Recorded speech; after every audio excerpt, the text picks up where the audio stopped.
Snow has peaked during 1532, and us human have been trying to understand the mystery behind these powdery substance made of mostly water. Welcome to floor 2 of Blue Heater, to where said substance blankets the landscape of silent snowfields. Hi, I'm Rasudo, and welcome to my incomprehensive guide to floor 2. Floor 2 is currently in unfinished state, hence the lack of percents of boss enemies, and a level requirement of 24 to specifically prevent me from speedrunning the game from F1 boss to F2 boss with a level 1 character. Now, enough monologuing, it's time to bleed all over Blue Heater 2.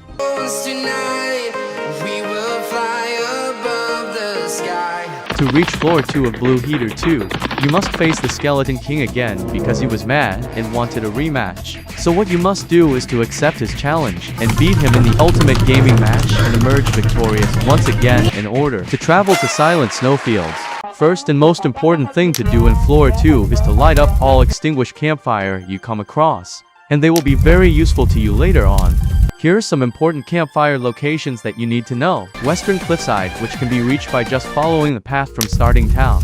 Now, the other 3 campfire I'm about to mention is located all the way on the other side of the map, which intended route is extremely long and dangerous. But don't worry, you're watching Rasudo video, and I'm about to show you this really cool trick. You can take this shortcut plus a quest that gives you mage armor as a bonus. Locate this strange looking castle down there and travel there at your preferred speed and travel method. Climb up to this specific angle and specific wall and hop into this crack in the castle. Squeeze yourself down this conveniently placed hole, and now you have infiltrated the Ice Queen's domain. To get yourself the quest, climb to the top of tower and avoid all the animals that Ice Queen adopted them as little pets. Talk to the Ice Queen from the Twilight Forest, and then go back down to pick up her book. Then return it to her to claim your quote-unquote brand new mage fashion clothing.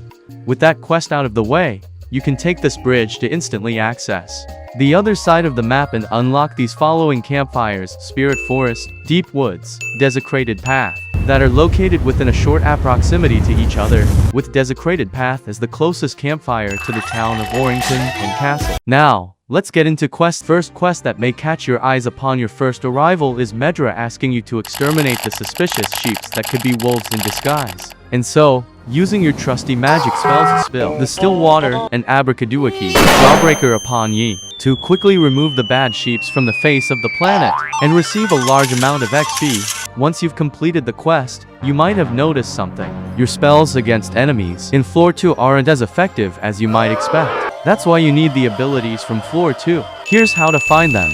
Let's start with magic spell. Undoubtedly the best spell right now is the Frost Fracture. Talk to Scylla the Silly at Western Mountain Pass. But wait, there's another player blocking the view, and he has the same objective as I currently do. The situation right now is that I have a competitor who is trying to steal all of my ice bags. Fortunately, he is not smart enough to rival my capabilities, as he forgot to put his stat points info, causing him to only be able to cast normal attacks. So I seized this golden opportunity to steal all of his ice bags and obtain my new magic spell. The next 2 abilities are for physical builds, so get the twin blades. Talk to Shalith in Spirit Forest, and he will task you to feed some stray cats in the area. So I chose to feed them with 10-foot tall ice cube spell that I got earlier. Shalith, impressed by the spectacle of such event happening, he is willingly to hand me over his twin blades. Tio, get pulverized. Talk to Xeric in Silent Forest. He will task you to defeat 14 Thunder Golems, which sounds like a daunting task since Thunder Golems rarely spawn in this area.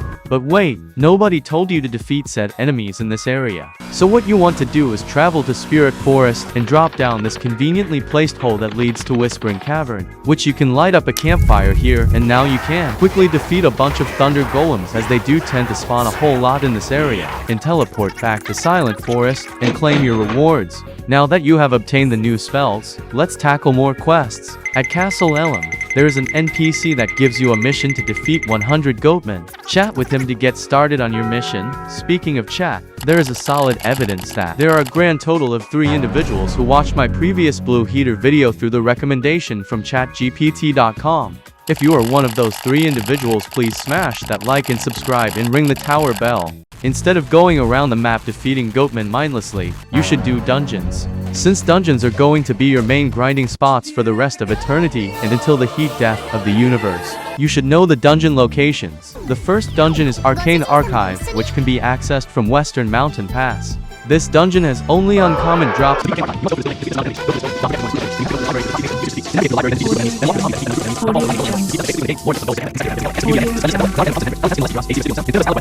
Second dungeon is Ominous Caves, which has unnecessarily long path to reach said place with no campfire nearby. And the loot are only of rare tier, so you should not farm this place ever.